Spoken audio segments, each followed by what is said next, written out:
Hi guys! In this video, I will show you how to block websites on Google Chrome or on any browser. Just keep on watching this video and let's get started. So go to Play Store, install AppBlock, then open this one, click Get Started, then create a profile. So right here on the blocking conditions, click Select, then select the time you want to block any browser. For example, I will block all days, then add times.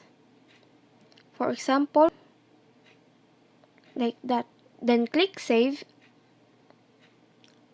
So step 2, block apps and websites. Tap the plus icon. So for example, I want to block Instagram. Just click Save. Then enable all of this. Then you can add a profile name. Let's add Instagram. Then click Create. So let's go to Settings. Permit usage access.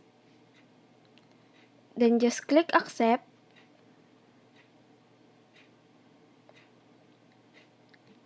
And that's it.